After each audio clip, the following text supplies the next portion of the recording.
South India shopping mall, the wedding మంత్ర, సరికొత్త wedding collection, south India shopping mall.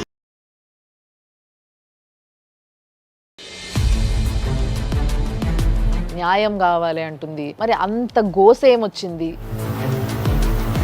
నాకు పెళ్ళి అయింది, నా వెనకాల నువ్వు పడొద్దని నా అబ్బాయికి చెప్పాను మేడం. చేసిన తప్పేంది అని అంటే నమ్మడం.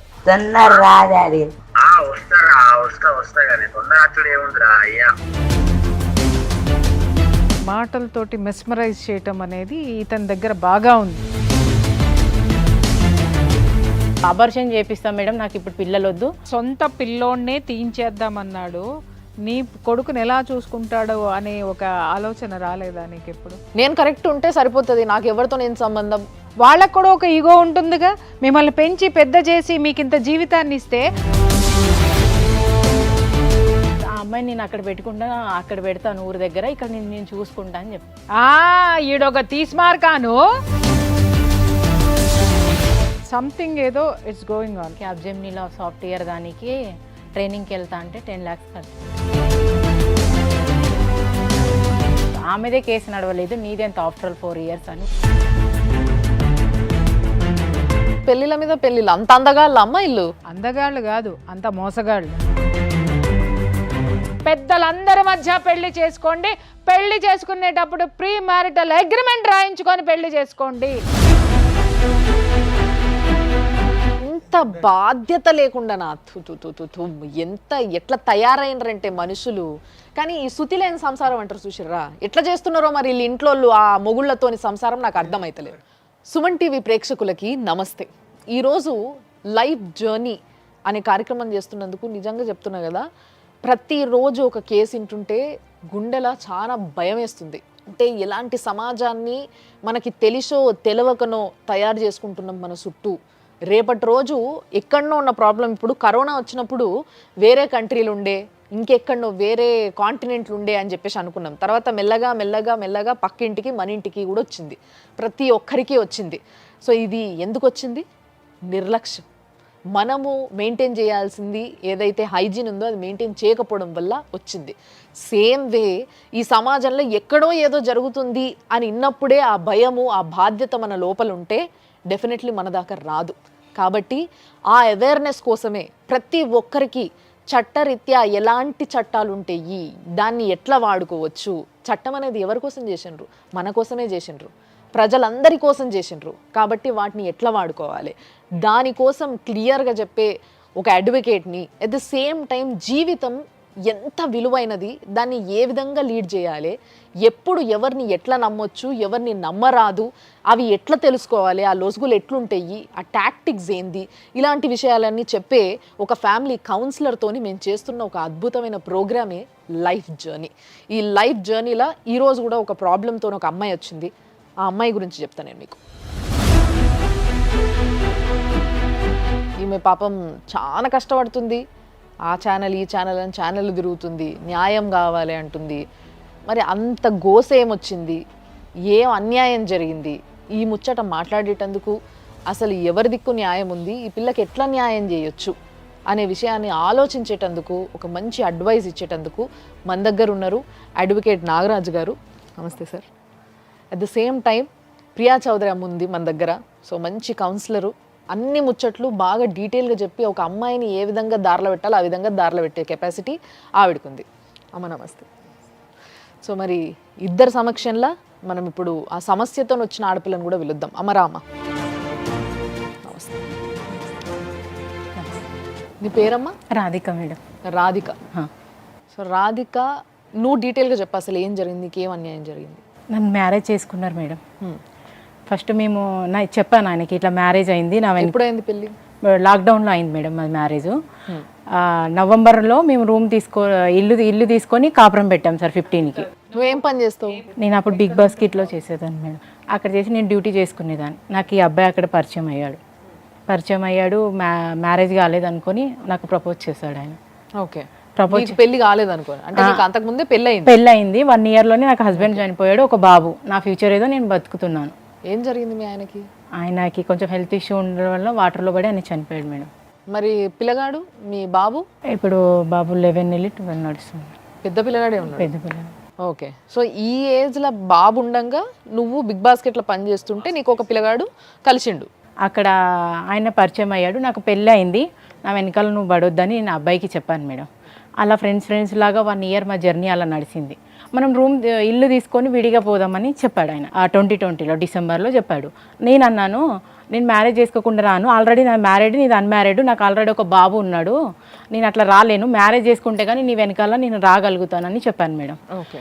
ఆయన ఏమన్నాడు, మా అన్నకి పిల్లలు లేరు, ఆ బాబే మన పిల్లలుగా చూసుకుందాం, ఎందులో కూడా మా అన్నకి పిల్లలు లేరు కాబట్టి ఉన్న బాబే, ఆ బాబు చిన్నోడు కాబట్టి నేను తండ్రి స్థానం నేను ఇస్తాను, నువ్వు వరి అవ్వాల్సిన అవసరం ఏం లేదు అని అన్నారు మేడం. వాళ్ళన్నకి పిల్లలు లేకపోవడము నీ కొడుకుని ఆయన కొడుకు అనుకోవడానికి సంబంధం ఏందమ్మా? భరోసా ఇచ్చాడు. అంటే పిల్లాడు ఉన్నాడు, నువ్వు ఎలా చేసుకుంటావు అని ఈ అమ్మాయి అడిగింది. అడిగితే 2 ఆప్షన్స్ ఏంటంటే, ఒకటి మా అన్నకి పిల్లలు లేరు కాబట్టి వాళ్ళు నీ బిడ్డని వాళ్ళు చూసుకుంటారు, అంటే నా కుటుంబం మొత్తం నీ బిడ్డను స్వీకరిస్తుంది అనేటటువంటి ఒక నమ్మకం ఇచ్చాడు మేడం. సుష్మా, అఖిలేష్ అనే అబ్బాయి కూడా వాళ్ళ ఫ్రెండ్స్, చేసుకోవచ్చు కదా రాధిక, ఏముంది పిల్లోడు ఉంటే ఏముంది, నీది కూడా చిన్న ఏజ్, ఆ అబ్బాయి కూడా నేను అర్థం చేసుకొని నీ లైఫ్లో. ఎంత నీ ఏజ్ ఎంత? అన్నది ఇప్పుడు 28 మేడం, అనేది 32. నీకు అబ్బాయి క్యారెక్టర్ ఏంటో అర్థమైంది, ఆ అబ్బాయి లైఫ్ ఏంటో నీ ఆ అబ్బాయి క్యారెక్టర్ ఏంటో నీకు కూడా అర్థమైంది, అంట్లో పెట్టుకొని వచ్చే అబ్బాయి నీకు ఏడ ఉంటాడు, చేసుకోవచ్చు కదా నువ్వు కూడా అని వాళ్ళు కూడా నాకు రిక్వెస్ట్ చేశారు. నాకు కూడా ఆయన అవన్నీ మాట్లాడడం, నా పిల్లోడు అనడం వల్ల నాకు నమ్మకం కుదిరి నేను ఆ అబ్బాయితోని ఓకే చెప్పాను మేడం. ఓకే చెప్పాక మ్యారేజ్ చేసుకున్నాం మేమిద్దరం. అప్పుడు లాక్డౌన్ ఉండడం వల్ల మేము దండాలు మాకు దొరకలేదు, అక్కడ ఏం దొరకలేదు. గుడిలో వెళ్ళి తాళి కట్టేసుకొని రూమ్ చూద్దామని, ఇల్లు చూద్దాం, మనం కాపురం విడిగా పెట్టేద్దాం, ఇక్కడ నుంచి వద్దు, అక్కడే పక్కన వేరే దగ్గరనే ఉండేవాళ్ళం మేడం, గుట్ట దగ్గర ఎల్లమ్మ బండ అని, జగద్గిరి గుట్ట మేడం, అక్కడ ఆల్విన్ కాలనీలోనే రూమ్ తీసుకుందాం, ఇల్లు తీసుకొని అక్కడ కాపురం పెడదామని అన్నారు మేడం. కాపురం పెట్టాక ఆయన పంజగుట్టలో డ్యూటీ చేసేటోడు, నేను బిగ్ బాస్కెట్లో డ్యూటీ చేసేదాన్ని. ఏం డ్యూటీ అమ్మా? ఆయన ఫారెన్ ఉంటారు కదా మేడం, ఫారెన్కి వెళ్ళే వాళ్ళకి వీళ్ళు కోచింగ్ ఇచ్చి అక్కడ జాబ్ పెట్టిస్తారు. అక్కడ సార్ చిన్న ఒక ఆఫీస్ పెట్టారు పంజగుట్టలో. లైఫ్ బాగానే ఉంది. నేను అందులోనే గర్భవతి అయ్యాను ఈయనతో కాపురం పెట్టాక. గర్భవతి అయ్యాక హాస్పిటల్కి చెకప్కి వెళ్ళాం మేడం. జగద్గిరి గుట్ట దగ్గర నా ఫ్రెండ్ని అడిగాను, జగద్గిరి గుట్ట దగ్గర బస్ స్టాప్ దగ్గర కళ్ళు దుకాణం ఉంటుంది రాధిక, మీరు వచ్చి అక్కడ లేడీ డాక్టర్ చాలా బాగుంది, చైతన్య ఆమె పేరు, మీరు వచ్చి ఒకసారి అక్కడికి చెకప్ చేసుకో అని చెప్పింది మేడం. నేను మా హస్బెండ్ వెళ్ళాం. వెళ్ళాక ఇట్లా నాకు పీరియడ్స్ రాలేదని నేను చెప్పాను, కన్ఫర్మేషన్ అయింది ప్రెగ్నెన్సీ టిప్స్ అని చెప్పాను. మీరు ఒకసారి హౌసింగ్ బోర్డులో వెళ్ళి స్కానర్ తీసుకురండి, ఎన్ని మంత్స్ అనేది నాకు తెలుస్తుంది, స్కాన్ తీసుకురండి అని మేడం చెప్పింది మేడం. చెప్పాక వెళ్ళి స్కానింగ్ తీసుకొచ్చాం. ఇప్పుడు 2వ నెల ఏడిసి 3వ నెల అమ్మాయి గర్భవతి అయిందని మా హస్బెండ్కి చెప్పారు మేడం. చెప్పాక ఆయన ఏమన్నాడు, అబార్షన్ చేపిస్తాం మేడం, నాకు ఇప్పుడు పిల్లలు వద్దు అని చెప్పాడు. ఎందుకు?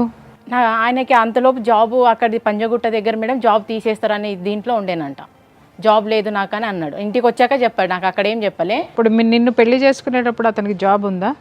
ఉంది మేడం. 10,000 జీతంతోటే పెళ్లి చేసుకున్నాడు. ఆ సంగతి అతనికి తెలుసు కదా. తెలుసు. పెళ్లి చేసుకుంటే పిల్లలు పుడతారన్న సంగతి కూడా తెలుసు కదా మేడం. ఏం చదువుకున్నాడమ్మా ఆయన? బీటెక్ కంప్లీట్ అయిన. బీటెక్ కంప్లీట్ అయిన పెద్ద మనిషికి జీతం సరిపోదు అన్నప్పుడు, పిల్లలు అప్పుడే వద్దనుకున్నప్పుడు ముందే జాగ్రత్త పడ్డం అనేటటువంటిది, ముందు జాగ్రత్త చర్యలు పెద్ద మనిషికి తెలీదా?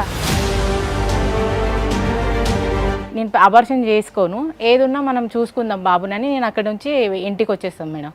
ఇంటికి వచ్చేసాక వాళ్ళ ఊరు ఒక డాక్టర్ మల్లేష్ ఆయన పేరు, కరీంనగర్ దగ్గర గంగిపల్లి సార్, ఆ ఊరు డాక్టర్కి కాల్ చేశారు, నా అమ్మాయి ఇట్లా ప్రెగ్నెంట్ ఉంది, మెడిసిన్ ద్వారా ఏమైనా పోతుందా ఈ అమ్మాయికి అని ఆయనకి మెడిసిన్ అడిగాడు. ఇప్పుడు 8 months అన్న నా ముందే అడిగాడు సార్. ఎందుకు అట్లా మెడిసిన్ అడుగుతున్నావు అంటే, నేను ఊరికే అడుగుతున్నా ఏంటి అని, అంతే అని నాకు చెప్పాడు సార్. దాని తర్వాత ఆయన పైకి వెళ్ళిపోయాడు, ఏం మాట్లాడారో నాకు అక్కడ తెలియదు. దీని గురించి డిస్కషన్ రాలే మీ ఇద్దరికి? ఎందుకు వద్దంటున్నావు, నేను చూసుకుంటా, ఇవేం రాలే అన్నా నేను? అంటే నాకు ఇప్పుడు జాబ్ లేదు కదా, అంతగా ఏం చేస్తున్నా, నేను వచ్చే 10,000 నుంచి నేను ఏం పోషిస్తా అది ఇది అని చెప్పాడు మేడం. కాదమ్మా, పెళ్లి అంటే ఏంటి? ఎంజాయ్మెంట్ కోసం చేసుకున్నారా మీరిద్దరు? బిడ్డలు అనే కాన్సెప్ట్ లేదా? పెళ్లి అన్న తర్వాత బిడ్డలు అనే వాళ్ళు ఉండరా? ఉంటారు మేడం అన్నా నేను. అంటే సరేలే రాధిక ఉండనిలే, నేనేదో ఇప్పుడు వద్దని అనుకుంటున్నా, ఉండనిలే, నేను అట్లా ఏం చేయను, అబార్షన్ ఏం చేయించాను అని అన్నాడు మేడం. అన్నాక ఒక 15 days అలా వదిలేశాడు మేడం. చెకప్ కని వెళ్ళాక సార్తోని మాట్లాడాలి నేను, మేడం నాకు ఫోన్ నెంబర్ ఇవ్వని చైతన్య మేడం దగ్గర సార్ డాక్టర్ది నెంబర్ తీసుకున్నాడు. నువ్వు అబార్షన్ చేపిస్తా అని అన్నావంట కదా బాబు, మీ వైఫ్కి ఇష్టం లేదంట, నువ్వు అబార్షన్ ఎందుకు చేపియాలనుకుంటున్నావు అని అన్నాడు.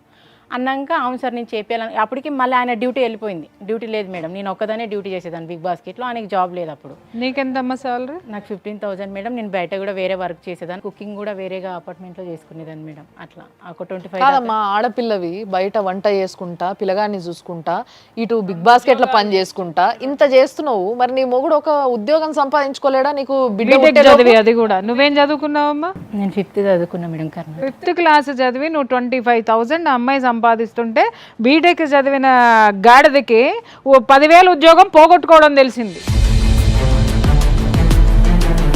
వెళ్ళి సార్తో ఇట్లా ఇప్పుడు డ్యూటీ లేదు సార్, మా వైఫ్కి ఒక్కదానికే ఉంది, ఇప్పుడు మేము రెంట్ ఏం కట్టుకోవాలి, ఇంట్లో సరుకులు ఏం తెచ్చుకోవాలి, ఇలా మా ఇష్యూ ఉంది సార్ అని అన్నాడు. అది డాక్టర్తో మాట్లాడాడు సార్ మేడం, మా హస్బెండ్ మాట్లాడితే డాక్టర్ ఏమన్నాడు, మీ వైఫ్కి ఇష్టం లేనిదే మేము బలవంతంగా ఒక పిండాన్ని మేము చంపేయలేము, నువ్వు దీంట్లో నన్ను ఎక్కువ ఇన్వాల్వ్ చేయొద్దు, ఏదైనా ఉంటే ఆ అమ్మాయి పేరెంట్స్ కానీ మీ పేరెంట్స్ కానీ తీసుకొచ్చి నువ్వు మాట్లాడి ఏదైనా చేసుకో, దాన్ని నన్ను ఇన్వాల్వ్ చేయొద్దు, నువ్వు వెళ్ళిపోను. ఇందాక నేను అడగలేదు, నేను పెళ్లి చేసుకునే ముందు వాళ్ళ ఇంట్లో మీ ఇంట్లో చెప్పి చేసుకున్నారా? ఒప్పించలేదు. నువ్వు కూడా మీ తల్లి తండ్రితో మాట్లాడలే. నేను చెప్పాలని అనుకున్నా మేడం, ఇప్పుడు ఏం నువ్వు చెప్పొద్దు రాధిక, నాకు డ్యూటీ లేదు, ఏం చేస్తాడు ఆయన అది ఇది అని అడుగుతారు, ఆ 10,000తో నువ్వు ఏం సంపాదించి ఎట్లా చూసుకుంటావు మ్యారేజ్ అయిన అమ్మాయినని లేనిపోని క్వశ్చన్స్ ఆన్సర్లు అన్నీ అడుగుతారు, నేను అంత హెడేక్ పెట్టుకోలేను, నా మీద నీకు నమ్మకం ఉందా లేదా, నేను మా అమ్మ మీద ఒట్టేసి నేను తీసుకెళ్తున్నా, వస్తావా రావా నువ్వు, ఇప్పుడు 4 నెలలు 5. ఇక్కడ ఇంకో విషయం అర్థమైతలే నాకు, వాళ్ళ ఇంట్లో కూడా మాట్లాడలే మేడం. మరి అట్లాంటి మనిషి, మా అన్నకి కొడుకు లేడు, పిల్లలు లేరు, వాళ్ళు కూడా మంచి చూసుకుంటారు నీ కొడుకుని, పోదాము అందరం కలిసి ఉందాం అన్నాడు అని నువ్వే చెప్తే ఇందాక. మరి ఎట్లా లాజిక్ ఎట్లా కుదురుతుంది చెప్పు, నువ్వు చెప్పు నాకు. ఆయన అలా చెప్పాడు మేడం నాకు, నేను నమ్మేశాను అన్ని విధాలుగా ఆయన. ఈ అమ్మాయి స్ట్రాంగ్గా ఉంది, కానీ ఇక్కడ ఒక 2 యాడ్ ఆన్ అయ్యారు ఫ్రెండ్స్ అనేటటువంటి వాళ్ళు స్ట్రాంగ్గా ఈ అమ్మాయికి ఒక నమ్మకం కుదిర్చారు.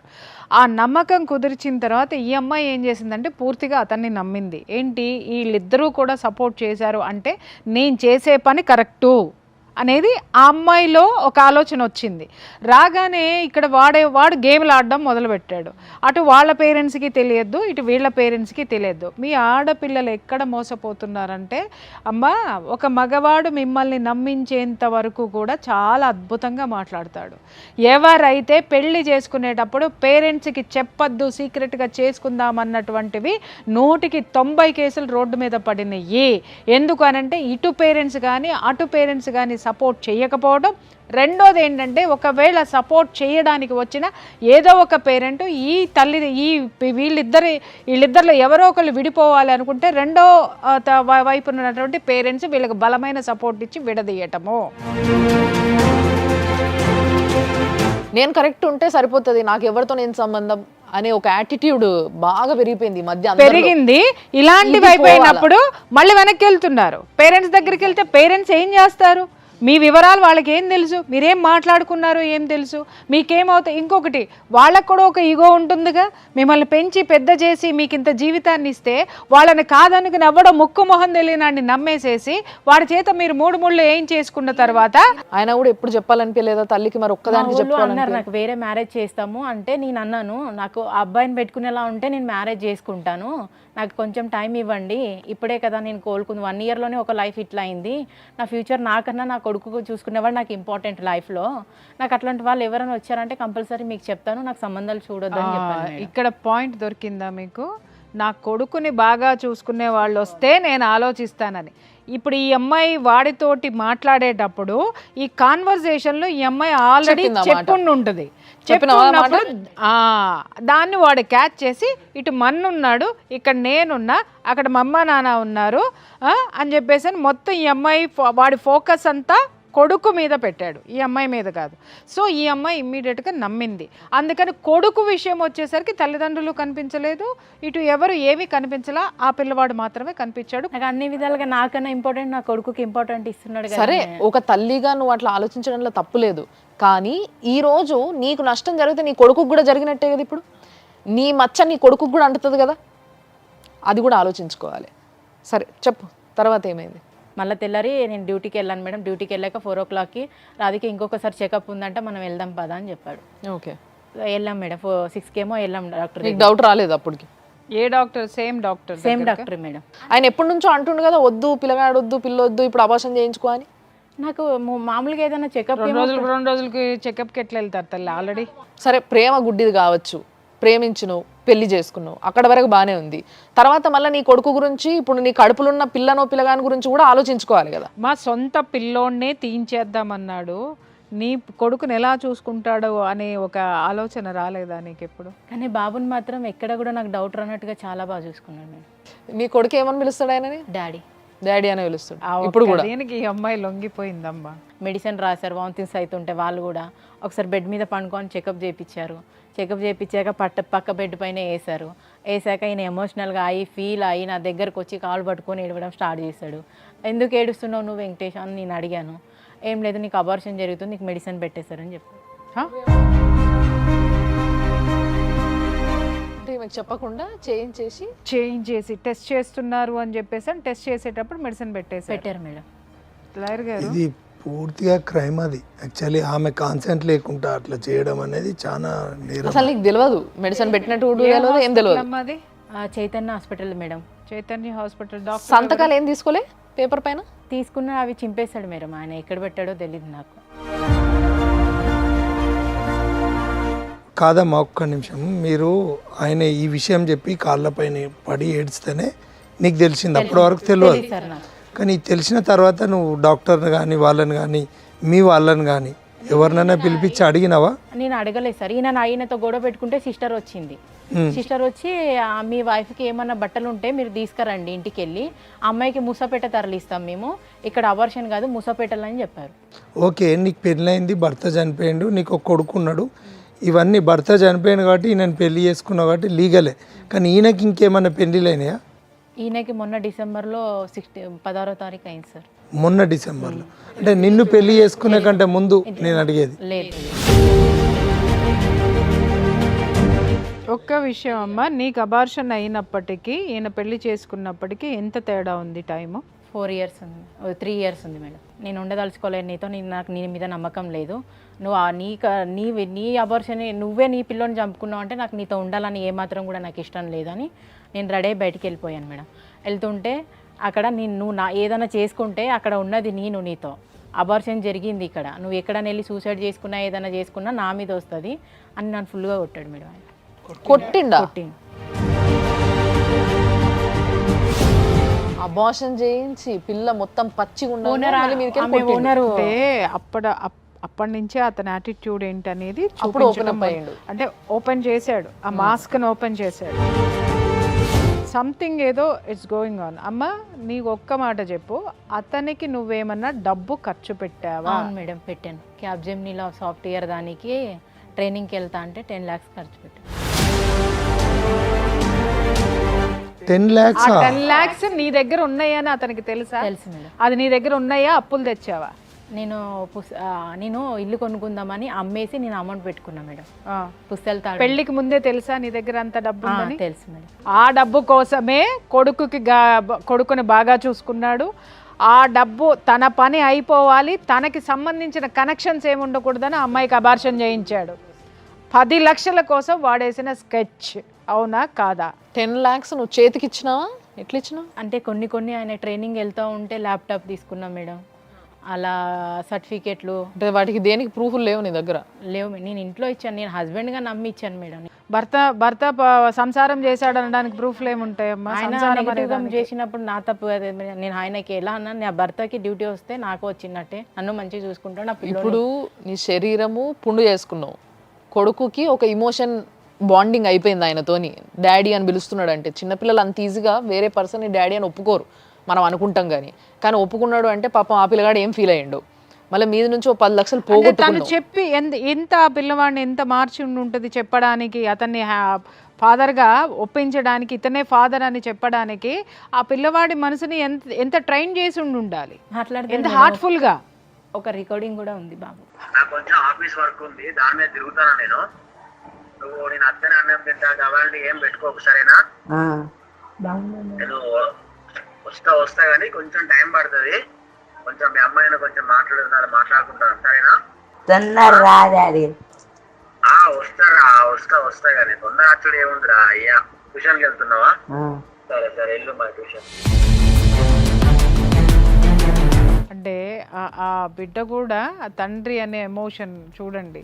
తొందర రా డాడీ, ఏమైనా ఫీల్ అవుతున్నావా, నేను వస్తాలే అంటే మంత్రముగ్ధుల్ని చేయటం అంటారు, మాటలతోటి మెస్మరైజ్ చేయటం అనేది ఇతని దగ్గర బాగా ఉంది.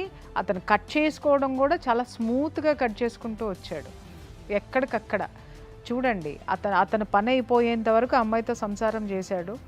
ఎప్పుడైతే ఈ బిడ్డ అనేటటువంటి అతను మొత్తం పూర్తి స్కెచ్ తోటి వచ్చాడు. అతను బాగుపడడానికి ఒక పెట్టుబడి, ఇంకొకటి ఈ అమ్మాయి అయితే అతని మీద ఆధారపడదు, ఇంకొకటి అమ్మాయికి చదువు లేదు, అమ్మాయికి వెనక వాడు మోసం చేసినా అడిగే వాళ్ళు ఎవరు లేరు. నేను చెప్పాను మేడం, వాళ్ళకి షాపింగ్ చేసి బట్టలు కూడా ఇచ్చి పంపేదాన్ని, వాళ్ళ అమ్మకి వాళ్ళ అక్కకి. ఆహా, ఇవన్నీ కూడా జరిగినాయి. నీ దగ్గర నుంచి బట్టలు తీసుకున్నారు, అన్నీ తీసుకున్నారు, మళ్ళీ పెళ్లి చేశారు. ఈ రోజులలో చాలా మంది ఈ అవేర్నెస్ తీసుకొస్తున్నారు. ఆడపిల్లని ఎట్లా పెంచినాం, ఆడపిల్ల ఏం బట్టలు వేసుకుంది, ఇవన్నీ కాకుండా ఇవన్నీ కూడా కన్సిడర్ అవుతాయి, కాదని నేను అనటలేను. కానీ వీటితో పాటు మొగపిల్లగాడిని, మొగోడు వాడేంది ఎట్లయినా పెరుగుతాడు, అడ్డగాడి లెక్క ఎట్లా పెరిగితే అట్లా సరిపోదు, మంచిగా పెరగాలి. ఇంకొక పెళ్లి చేసేసి దుమ్ము దులుపుకున్నారంటే మీరు మనుషుల, పశువుల, రాక్షసుల, ఇంకా ఏ జాతికైనా చెందినటువంటి వాళ్ళ, నాకు అర్థం కాకడుతా. మీ ఊళ్ళో జనాలు ఉంటే మీ ముఖం మీద ఉమ్మాలి నిజంగా. ఒక ఆడపిల్లని, ఒక బిడ్డ తల్లిని పట్టుకొని ఇంత మోసం చేసి 10 లక్షలు తీసుకొని నీ కొడుకు ఆ విధంగా మోసం చేసి వెళ్ళిపోతే సిగ్గు లేకుండా మళ్ళీ ఇంకెంత కట్నం తీసుకొని చచ్చినారు. ఆ కట్నం తీసుకొని మళ్ళీ ఇంకొక ఆడపిల్ల గొంతు కోసారా? ఇప్పుడు మొన్న డిసెంబర్లో అయిన పెళ్లి అరేంజ్ మ్యారేజ్ అయినా? ఇప్పుడు ఇల్లు కట్టారు మేడం వాళ్ళు కొత్తగా, దానికి 40 లక్షలు అయ్యాయంట. మా డాడీ ఇట్లా వేరే అమ్మాయిని మ్యారేజ్ చేసుకోమంటున్నాడు, ఆ అమ్మాయిని నేను అక్కడ పెట్టుకుంటా, అక్కడ పెడతాను ఊరి దగ్గర, ఇక్కడ నేను చూసుకుంటా అని చెప్పి. ఈడొక తీస్మార్కాను, ఈడికి ఇద్దరు పెళ్ళాలు కావాలి, ఈడు పోషించుకుంటానికే గతి లేదు. ఇట ఆడపిల్లల సొమ్ము మీద బతికే ఎంతమంది ఉన్నారంటే చెప్పులు దండేసి మిమ్మల్ని గాడిద మీద ఊరేగించాలరా దరిద్రులారా. మీ బతుకులు తగలయ్యా. సార్ ఇక్కడ ఒక్కసారి మీరు చెప్పాలి సార్, ఏంటంటే ఈ పిల్లని పెళ్లి చేసుకొని ఇప్పుడు ఈ పిల్ల దగ్గర ఉన్న 10 లక్షలు మింగేటందుకు చేసుకున్నాడు, ఆ విషయం క్లియర్గా అర్థమైపోయింది. తర్వాత ఇల్లు కట్టినప్పుడు 40 లక్షలు అప్పు అయిందని ఇంకొక ఆమెను పెళ్లి చేసుకున్నారు. అంటే ఆ పిల్లకి తెలుసా నువ్వు ఉన్నావని? తెలీదు మేడం. అన్నాడు, అన్నాక నేను వెళ్ళిపోతా, పోలీస్ స్టేషన్లో కేసు పెడతా అని చెప్పాను. ఓకే, నేను ఊరికే క్యాజువల్గా అన్నా, నువ్వు అట్లా ఏం ఫీల్ కాక రాధిక, నువ్వు ఏమంటావని అన్నా అని చెప్పి. అంటే ఆ పిల్ల జీవితం కూడా అన్యాయమే ఇక్కడ, వాళ్ళ కొడుకు ఇమోషనల్గా. ఇది ఎట్లా చూడాలి సార్, దీన్ని ఏ విధంగా ఇది చేయొచ్చు, ఏ కేసు వేయచ్చు? అమ్మ, నువ్వు ఈ జరిగిన ఇష్యూలా నేను అడుగుతున్నా, మీరు ఏదైతే అబార్షన్ ఇష్యూ అప్పుడు మీరు ఏదైనా పోలీసును సంప్రదించిండ్రు? లేదు సార్, వెళ్ళనివ్వలేదు, బయటికి వెళ్ళనివ్వలేదు. ఫింగర్ ప్రింట్ కూడా ఆయన, మా ఇద్దరిది ఒకటే నడుస్తుంది. ఎవరికి కాల్ చేసినా కూడా ఆయన నేను పండుకున్నాక నా ఫోన్ చెక్ చేస్తాను. మొన్న మ్యారేజ్ అయిందని తెలిసినాక తర్వాత నువ్వు వాళ్ళ పేరెంట్స్ కానీ వాళ్ళకి కానీ నువ్వెవరు అడగడం జరిగిందా? నాకు పోలీస్ వాళ్ళ ద్వారానే మ్యారేజ్ అయిందని తెలుసు సార్. అంతకుముందు అంటే మీరు పోలీస్ కంప్లైంట్ ఇచ్చిండ్రు? ఇచ్చాను. ఏ విషయంలో ఇచ్చిండ్రు కంప్లైంట్? ఇట్లా మా హస్బెండ్ ఇంటికి రావట్లేదు, ఫోన్ కూడా బ్లాక్ లిస్ట్ లో పెట్టాడని. పోలీస్ వాళ్ళ ద్వారా నాకు తెలిసాక నాకు ఒక చీటింగ్ పేపర్ రాశారు సార్, ఇంత అమౌంట్ ఇస్తా అని బాండ్ పేపర్ మీద రాశారు. అది నాకు పోలీసులు చెప్పారా అతనికి పెళ్ళైంది? అవును మేడం. ఎట్లా పోలీసులకి ఎలా తెలిసింది? వాళ్ళు కంప్లైంట్ ఇచ్చాక డిసెంబర్లో 26 కంప్లైంట్ ఇచ్చాను మేడం. వాళ్ళు కాల్ చేస్తూనే ఉన్నారు, ఇట్లా మీ వైఫ్ వచ్చి కంప్లైంట్ ఇస్తుంది, నువ్వు ఎప్పుడు వస్తున్నావు అని. సార్ 2వ తారీఖు వస్తా సార్, నాకు బిజీగా ఉన్నా, నేను పూనాలో ఉన్నా, నాకు మీటింగ్లు ఎక్కువ అవుతున్నాయి, డిసెంబర్ నెల కదా సార్, నవంబర్ 2 వరకు నాకు ఇట్లానే మీటింగ్స్ ఉంటాయి అని చెప్పాడు మేడం. 2వ తారీఖు నేను మళ్ళీ వెళ్ళాను పోలీస్ స్టేషన్కి. వెళ్ళి ఏమైంది సార్, ఇంకా రాలే మా హస్బెండ్ అని. వస్తున్నా సార్, నవంబర్ 10కి వస్తా, షోర్గా వస్తా అని చెప్పాడు. మళ్ళీ నవంబర్ వెళ్ళాను మేడం నేను పోలీస్ స్టేషన్కి. అప్పుడు వెళ్ళాక మళ్ళీ నేను నెక్స్ట్ టైం 20కి అట్లా వస్తాను అన్నాడు. సార్ మీరు ఆయనకి టైం ఇస్తున్నారా, మీరు ఆయనకి టైం ఇస్తున్నారా అడిగాను నేను. లేకుంటే మీడియా ముందుకు వెళ్తా, మీ నుంచి కాకుండా ఎన్నిసార్లు నేను పోలీస్ స్టేషన్ చుట్టూ తిరగాలి అని నేను సీరియస్ అంటే న్యాయం జరగకపోతే నేను మీడియా దగ్గర కన్నా పోయి న్యాయం చేసుకోగలుగుతాను. మియాపూర్ ఆల్మిన్ కాలనీ దగ్గర మియాపూర్ పోలీస్ స్టేషన్. అంటే పెళ్లి చూపుల్లోనూ నిశ్చితార్థాల్లోనూ తాళిగట్టే విషయంలోనూ బిజీగా ఉన్నట్టున్నాడు షాపింగుల్లో. 8 o'clockకి మేము పోలీస్ స్టేషన్ లోపలికి వెళ్ళాం. వెళ్ళాక కాసేపు కూర్చున్నాం, సార్ వాళ్ళు ఎవరు రాకపోతే కూర్చున్నాం. మా బాబాయ్ వచ్చాడు ఒక ఆయన, ఏం బాబు మరి ఇట్లా చేసినావు, మ్యారేజ్ చేసుకొని వెళ్ళిపోయినావు అంటే, ఫోన్ కూడా లిఫ్ట్ చేస్తాడు, బ్లాక్ లిస్ట్ వేసినావు అని. మాట్లాడుతూ ఉన్నాడు. నేను మీటింగ్లో ఉన్న బాబాయ్, ఇది పిచ్చిది, దీనికి అర్థం కావట్లేదు, చెప్తుంటే ఇది అర్థం చేసుకోదు అని ఆయనకి నచ్చ చెప్పడానికి ట్రై చేస్తాను. అందులోనే జగదీష్ సార్ వచ్చాడు, ఎస్ఐ సార్. ఆయన వచ్చి నీకు ఫోన్ ఈ వెంకటేష్ ఎన్నిసార్లు నీకు కాల్ చేయాలరా, ఏంటి నీది, ఇన్నిసార్లు కాల్ చేస్తుంటే నువ్వు ఇప్పుడు వస్తావా అని ఆయన ఫోన్ తీసుకున్నాడు. ఫోన్ తీసుకొని చెక్ చేస్తే నీది ఎంగేజ్మెంట్ అయిందారా అన్నాడు. అవును సార్ అన్నాడు. ఎంగేజ్మెంట్ కూడా కాదు కదా, నీ పెళ్ళి కూడా అయింది కదా డిసెంబర్లో 16వ తారీఖు అని సార్ అన్నాడు. అవును సార్ అయింది నాకు మ్యారేజ్ అని అన్నాడు. నీకు తెలుసా అమ్మ అన్నాడు. నాకు తెలియదు సార్, మీరు చెప్పేదాకా నాకు తెలియదు అన్న. అలా ఆ అమ్మాయికి తెలుసా అంటే ఆ అమ్మాయికి కూడా తెలియదు. మరి ఈ అమ్మాయికి చెప్పేవారను అంటే చెప్పలేదు సార్, ఇప్పుడు చెప్దాం రీసెంట్గా అనుకున్నా అని చెప్పి. ఎంత ధైర్యమో మళ్ళీ పోలీస్ స్టేషన్లో పోలీస్ ముందు కూర్చొని ఇవన్నీ మాట్లాడారు. పోలీస్ ఏమనలేదా అమ్మ, ఇన్స్పెక్టర్ గారు ఏమనలేదా? తిట్టారు, నువ్వు ఇంత నాటకాలు ఆడుతున్నావు అని కొట్టడానికి వెళ్ళారు మేడం. అప్పుడు నీ మీద నీతోటి కంప్లైంట్ తీసుకొని పోలీసు వారు అతను అక్రమంగా ఇంకో పెళ్లి చేసుకున్నాడు అని ఏమన్నా కేసు రిజిస్టర్ చేసిండ్రా? చేశారు సార్. ఏం కేసు రిజిస్టర్ చేసిండ్రా? చీటింగ్ కేసు కింద రీసెర్చ్ 417420 అంటే 420. వచ్చాక సార్ అడిగాడు, మరి ఈ అమ్మాయిని ఇట్లా చేసి ఆ అమ్మాయిని అట్లా చేసినాడు. క్యాజువల్గా కట్టాను సార్ నేను తాళి. క్యాజువల్గా తాళి కట్టారు. క్యాజువల్గా తాళి అమ్మాయిగా నాకు క్యాజువల్గా కట్టాడు. ఆ అమ్మాయికి క్యాష్ తీసుకొని కట్టాడా? క్యాష్ తీసుకొని కట్టి. మరి పెళ్ళంటే గింత వాల్యూ లేకుండా అయిపోయింది ఆ దరిద్రం. వ్యాపారం చేస్తున్నాడా వాడు? పెళ్లిలో వ్యాపారం ఏమన్నా చేస్తున్నాడా అమ్మ? మా బాబాయ్ అక్కడికి వెళ్ళి వచ్చాక క్యాజువల్గా కట్టడానికి నీకు ఏమైనా బొమ్మలు పెళ్ళి కనిపిస్తుందారా ఫాల్తుగా అది ఇది అని మాట్లాడి, ఇద్దరిని తీసుకెళ్ళి పోషించుకుంటావు, మరి ఏం చేస్తావు, పట్టుకొని వెళ్ళిపోయి ఇక్కడికి వెళ్ళి, నువ్వు ఇక్కడ కనిపించక నా కళ్ళ ముందని వాళ్ళు చెప్పి. అలా అన్న వచ్చి మీ అమ్మాయి అమౌంట్ ఎంత ఇచ్చిందో అంత నేను అమౌంట్ ఇచ్చేస్తాము, ఇంత ఇచ్చిందంట 5 lakhs మీ అమ్మాయి, అవి ఇచ్చేస్తాము అని వాళ్ళతో డీల్ మార్గారు. నువ్వు మా బాబాయ్ అన్నాడు, ఏ దాని గురించి అమౌంట్ ఇస్తావు, ఏదో నీ సావు నువ్వు సావు, నేను వెళ్ళిపోతా, వాడు అమౌంట్ అది ఇది అంటున్నాడు అని మా బాబాయ్ తిట్టేసి నన్ను వదిలేసి వెళ్ళిపోయాడు. మా ఆయన నా దగ్గరికి వచ్చి ఇప్పుడు ఒప్పుకో, కేసు కొట్టే, నువ్వు ఇప్పించిన జాబే రాధిక, నువ్వు అట్లా కేసు చేస్తే నా జాబ్ పోయే ఛాన్స్ కూడా ఉంటుంది. ఈ అమ్మాయి ఇప్పించిన జాబ్, నువ్వు ఇప్పించిన జాబ్ వాడుకుంటూ వాడు ఎంత ధైర్యంగా ఇంకొక అమ్మాయి మెడలో తాళ్ళు కట్టి పాప ఆ అమ్మాయిని మోసం చేశాడు, ఇటు ఈ అమ్మాయి జీవితాన్ని నాశనం చేసి వాడు ఎంజాయ్మెంట్ అంటే ఆ కొడుకును ఒకసారి పట్టుకరామ్మా సుమన్ టీవీకి, ఎముకలు ఎరగొడతా మళ్ళా. లేదు మేడం, ఒకసారి ఫోన్ చేద్దాం మనం. హలో హలో, వెంకటేష్ గారు అండి మాట్లాడేది? చెప్పండి సార్, యాక్చువల్గా మీ వైఫ్, మీ ఫస్ట్ వైఫ్ మా దగ్గర ఉంది, పేరు రాధిక, సుమన్ టీవీకి వచ్చింది. కట్ చేసాడు. ఇంత ఘోరంగా ఉంటారంటే చీ చీ చీ చీ. హలో చెప్పండి. సార్ నమస్తే. నమస్తే అండి. మేము సుమన్ టీవీ నుంచి కాల్ చేస్తున్నాం సార్. చెప్పండి అమ్మా. మీరు జి వెంకటేష్ గారు భావన? అవును. మీ పేరు సార్? చెప్పండి అమ్మా, మీకు ఏం కావాలి, ఏంటిది చెప్పండి. సార్ నేను మీ పేరు అడిగిన అంతే మాట్లాడడానికి. ఓకే ఉండండి సార్. ఇప్పుడు పెట్టేసారు. ఇంత బాధ్యత లేకుండా నా ఎంత ఎట్లా తయారైనరంటే మనుషులు. నేను ఇప్పుడు ఎంత మంచి మాట్లాడినా సార్, మీరు ఒక అడ్వకేట్గా మీరు విన్నారు. ఇప్పుడు ఇంత మంచిగా అంటే ఒక బాధ్యత అంత మొత్తం ఫ్యామిలీ అట్లనే ఉన్నారు. ఒకరి మీద ఒకరికి ఇది లేదు, శృతి లేని సంసారం చేయలేమంటారు. చూసినరా అమ్మ, గతి లేకుండా చెయ్యొచ్చు. చూసిరుగా ఆ పిల్ల 5వ తరగతి చదువుకొని అంత సంపాదించుకుని అంత కష్టపడి చాలా సుఖంగా బతికింది. కానీ ఈ శృతి లేని సంసారం అంటారు. చూసిర్రా ఎట్లా చేస్తున్నారో మరి వీళ్ళు ఇంట్లో ఆ మొగుళ్ళతోని సంసారం, నాకు అర్థమైతలేదు. ఎవరండి మాట్లాడేది? చిన్నారి మీరేనా? Okay okay. Radhika Suman TV స్టూడియోకి వచ్చిందండి. తనకి ఇప్పుడు ఒక ప్రాబ్లం నడుస్తుంది అని చెప్పేసి. మీకు తెలుసా ఇది కథ అంతా? చెప్పిందా? అంటే భార్యాభర్తలుగా వీళ్ళిద్దరు మీ ఇంటి పక్కనే ఉండేటోళ్ళట కదా? అవునండి, మా ఇంటి పక్కనే ఉంటారు. మంచినే ఉండేటోళ్ళ? కొట్టేటోడు అంట కదా ఒక్కొక్కసారి? బాగానే ఉండేవారు అనుకునే వాళ్ళం మేమైతే. తర్వాత తెలిసింది కొట్టేవాడు తిట్టేవాడు అని చెప్పేసి. ఓకే అండి, అదే జస్ట్ కన్ఫర్మేషన్ కోసం అని ఫోన్ చేసిన అండి. ఓకేనా? మరి ఇదంతా కూడా ఈ కంటెంట్ ఏదైతే మనం ఈరోజు సుమన్ టీవీలో చూపిస్తున్నామో ఇదంతా చూసి అట్లీస్ట్ ఆ పిల్ల కూడా కొంచెం అలర్ట్గా ఉండాలనే మేము కూడా చెప్తున్నాం ముందుగానే. అండ్ దీనికన్నా ముందు ఇప్పుడు మీరు చూసిండ్రు కదా, నేను ఫోన్ చేసిన, అటు వాడికి చేసిన, ఆ వెంకటేష్ అనేటోడికి, ఈ పిల్లని మోసం చేసినోడికి. ఆడు ఫోన్ ఎత్తిండు, విన్నారు కదా, హలో అన్నాడు, ఇట్లా నీ భార్య రాధిక ఉంది అని అంటే కట్ చేసేసిండు. వీళ్ళు ఎక్కడైతే ఇద్దరు ఉన్నారో, కలిసి ఉన్నారో పెళ్లి తర్వాత ఏంట్లయితే ఉన్నారో ఆ పక్కింటోళ్ళకి ఫోన్ చేసినాము. సో వాళ్ళు అయితే ఎత్తి మాట్లాడినరు, వీళ్ళిద్దరు బాగానే ఉంటారు అనుకున్నాము, కానీ కొట్టేటోడని తర్వాత తెలిసింది. ఇదంతా కూడా మీరు విన్నారు. సో ఇన్ని ఎవిడెన్సెస్ ఉన్నాయి, ఇంత జరిగింది, కానీ పిల్ల పూర్తిగా మోసపోయింది కంప్లీట్గా. అంటే ఈమె చేసింది ఏమీ లేకుండా మోసపోయింది. ఒక్కటి చేసిన తప్పేంది అని అంటే నమ్మడం. సార్ మరి ఏం చేద్దామంటారు ఇప్పుడు?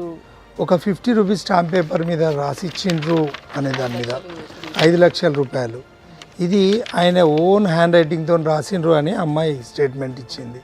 వీళ్ళ హస్బెండ్ ఏదైతే రాసిండో వీడియో కూడా ఉంది. ఎప్పుడు రాసిండు అంటే పోలీస్ స్టేషన్లో ఈమె కంప్లైంట్ ఇచ్చి ఒక 3-4 టైమ్స్ వాళ్ళు తిరిగితే పోలీసు వాళ్ళు పిలిస్తే వచ్చిన తర్వాత అక్కడ ఉన్నటువంటి పరిస్థితుల్లో తీసుకొని పోయాడు ఉన్నటువంటి పరిస్థితుల్లో పోలీసు వారు అతని మీద పూర్తి ఎంక్వైరీ చేసిండ్రు. కానీ వీడు ఒక పశువుగానే మనం ట్రీట్ చేయాలి, ఎందుకంటే వీడు ఒక సమాజంలో అసలు వీడు బతకాల్సినోడు కాదు. పోలీసు వారు ఖచ్చితంగా వాళ్ళ డ్యూటీ వాళ్ళు చేసిన ఎంక్వైరీ చేసిండ్రు, కానీ రిజిస్టర్ చేసిన కేసులు మాత్రం సరిపోవు. ఈమెకు జరిగిన అన్యాయానికి వాళ్ళు పెట్టిన సెక్షన్ సరిపోవు. 417, 420 అనేది ఓన్లీ చీటింగ్ చేసిండ్రు అనేది వాస్తవం. కానీ ఒక అమ్మాయి పోలీస్ స్టేషన్కి వచ్చి ఆమెను చేసి అబార్షన్ అయినందుకు డాక్టర్ పైన, దాంట్లో బాధ్యులైన వాళ్ళందరి పైన కూడా అది చాలా క్రిమినల్ కేసెస్ పెట్టవచ్చు. అయితే అందరి మీద కూడా 376 కూడా అట్రాక్ట్ అవుతుంది. అంటే 7 స్టెప్స్ ఆఫ్ మ్యారేజ్ అనేది హిందూ మ్యారేజ్ యాక్ట్ చెప్తుంది. కానీ ఏ అవసరం లేదు. ఒక అమ్మాయి ఆమె ఉన్నది, అక్కడ అబార్షన్ అయిన ఎవిడెన్స్ ఉంది, ఇక్కడ ఇంటి పక్కన ఎంక్వైరీ చేసిండ్రు, మళ్ళీ వాడు మ్యారేజ్ చేసుకున్నాడు. ఇంతమందిని వదిలేసిన ఏదైతే పోలీస్ ఎంక్వైరీ చేసిండ్రు మీరు ప్రాపర్గా, కానీ అమ్మాయికి న్యాయం జరిగే దిశగా చేయలేదు అని నేనైతే ఖచ్చితంగా చెప్తున్నా. మొన్న మన ప్రోగ్రాం ద్వారా పోలీస్కి రిపోర్ట్ పెడితే ఒక సిఐ కూడా, గోపాల్పురం సిఐ కూడా సస్పెండ్ అయ్యాడు. ఎందుకంటే ఫస్ట్ అచీవ్మెంట్ మనది.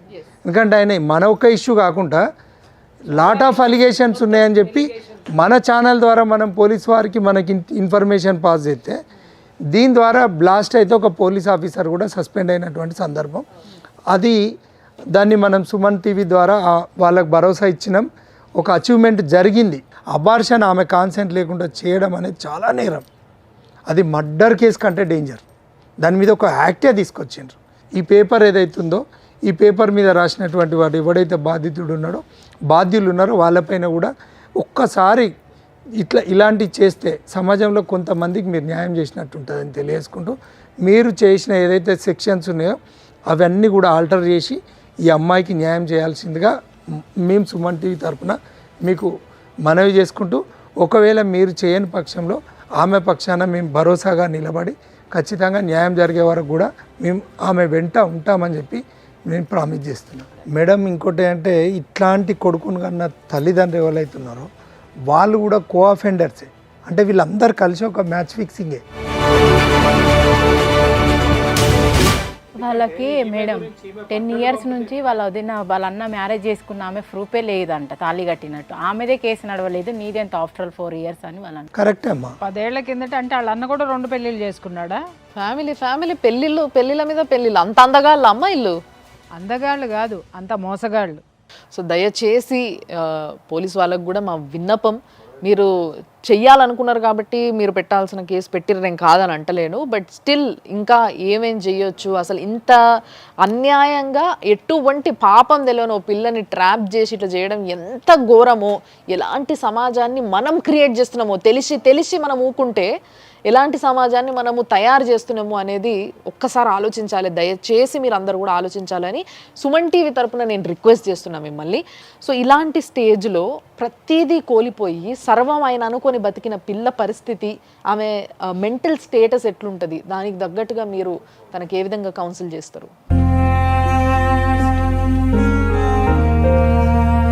ఈ 50 రూపీస్ బాండ్ పేపర్ మీద ఒరే దరిద్రుడా నువ్వు రాసిచ్చినావు కదా, తెలుగులో రాసిచ్చాడమ్మా వీడు. ఓకే, ఏమని రాసిచ్చాడు? నేను ఈ అమ్మాయితో 4 సంవత్సరాలు నేను ఉన్నాను కాబట్టి నేను ఈ అమ్మాయికి 5 లక్షల రూపాయలు కాంపన్సేషన్గా ఇస్తున్నాను, ఇక నుంచి మాకే విధమైనటువంటి సంబంధము లేదు. అండర్స్టాండ్? అయితే ఇక్కడ విషయం ఏంటంటే ఆ అమ్మాయిని పోలీస్ స్టేషన్ నుంచి పోలీస్ స్టేషన్కి వెళ్ళకుండా పక్క గల్లీలోకి రా, మన ఇద్దరం అగ్రిమెంట్ చేసుకుందామని పిలిచి వాడు చెప్పింది ఏంటి అంటే, నీ 10 లక్షలు నీకు ఇస్తా, నీతో ఉంటా అని చెప్పి నమ్మవలికి పిలిచి రాసిచ్చాడు. విషయం ఏంటంటే ఆ అమ్మాయికి తెలుగు చదవడం రాదు. వాడు రాసి ఇచ్చింది, మీరు అమాయకత్వం అన్నారు కదా, ఇది పరాకాష్ట. ఆ అమ్మాయి అమాయకత్వానికి పరాకాష్ట. దయచేసి నేను సమాజానికి చెప్తున్నాను. వాడు ఇంకా ఎంత లాస్ట్లో కూడా ఎంత దరిద్రుడా, నీకు తిట్టడానికి డిక్షనరీలో కొత్త పదాలు ఎతకాలి, మామూలు పదాలు నీకు సరిపోవు. ఇలాంటి ఆడపిల్లని నువ్వు ఇంత నీచంగా వాడుకుని 5 లక్షలు నువ్వు కడతావా? ఒక బిడ్డ తల్లికి 5 లక్షలు, అక్కడ 10 లక్షలు తీసుకుని మళ్ళీ ఆమె జీవితంతో ఆడుకుని 10 లక్షలు తిన్న గాడిద. ఇంకా ఎక్కువ తిట్లు వస్తున్నాయి, కెమెరా ముందు తిట్టకూడదు, కానీ నిన్ను మాత్రం ఎతికి పట్టుకుంటాను రా. ఎతికి పట్టుకుని మాత్రం నిన్ను ఎంత పెట్టాలో అంత పెడతాను. నీ గడ్డి చెత్త వెధవా. డేటు అయిపోయింది, 5 లక్షలు ఇవ్వలేదు. పైగా నీ అన్న 2 పెళ్ళిళ్ళు చేసుకుంటాడు. వాడు పెళ్లి చేసుకున్న ఆమెకి 10 సంవత్సరాలైనా తాళి కట్టిన ప్రూఫే లేదు. వాళ్ళు ప్రూఫ్ చేయలేకపోయారు. ఆ అమ్మాయి దగ్గర కూడా 15 లక్షలు తీసుకున్నారు అని అంటే మీ కుటుంబం ఏమన్నా బిజినెస్ పెట్టిందేరా? ఆడపిల్లల్ని పెళ్లి చేసుకుని కట్నం తీసుకునే బిజినెస్ పెడితే డాష్ పగల కొడతారు. ఎవరు చెప్పమంటావా?